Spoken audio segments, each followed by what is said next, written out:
Biden's supporters are worried if Bidenomics will work or not. Concerns about his age, Hunter Biden's charges do not bother them as much. Jogging to the podium, U.S. President Joe Biden didn't betray any concern that his son had just been indicted on gun charges, and nor did the audience. The crowd cheered and whooped as he arrived at a college in Largo, Maryland to give a speech aimed at wrestling the narrative away from his recent troubles and back to his Bidenomics agenda. Afterwards they crowded round to try to shake the 80-year-old's hand or take selfies. The worries about polling, impeachment inquiries, age and criminal charges briefly forgotten.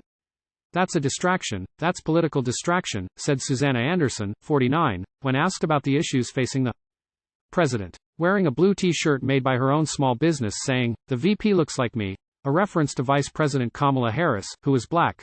The mother of two showed a picture she took with Biden. When they have an election coming up they have to throw something and see if it sticks. "I'm not focused on that," she added. The night before, Biden used the exact same words. Not focused, as he brushed aside the impeachment probe launched by Republican lawmakers over Hunter Biden's business dealings. He made no mention on Thursday of the fact that his son had been indicted for buying a gun when he was using drugs, casting a new shadow over Biden's 2024 re-election campaign. What about his age, a frequent lightning rod for criticism by Republicans against America's oldest president? Did you see him run up the stage? "I'm not worried about that," said Anisha Porter, 34. "He has a firm handshake. He reminds me of my grandfather." The White House has been keen to get Biden out on the campaign trail again, amid a sense that his stewardship of America's economic recovery is not registering in the polls.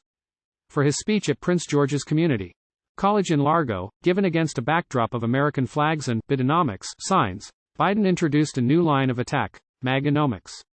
The idea is to portray all Republicans as followers of former President Donald Trump, known for his "Make America Great Again" (MAGA) slogan, and highlight Trump's economic failures.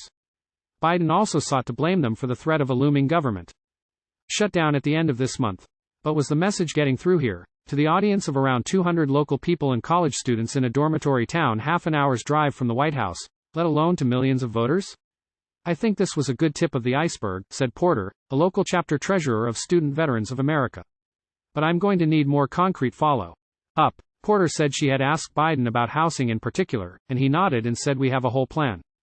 Biden still had work to do to convince the electorate, agreed Don Prout, 68, director of planning at the college. "The president's speech is going to plant the seeds, and over the course of time it needs to be nurtured," he said. "We need to see the fruits." Susanna Anderson, the blue t-shirt wearer, however, said Biden was getting the message through to the people who need to hear, including her sister, whom she said had just had her student loans forgiven by the Biden administration, a policy opposed by Republicans. Biden hammered that message home repeatedly, slamming the lectern at one point as he reeled off what he said were Republican plans to cut spending. He also lashed out at the record of Trump, who faces a string of criminal charges including over election interference, and whom he will likely face in a rematch in 2024, and warning darkly that democracy's under attack.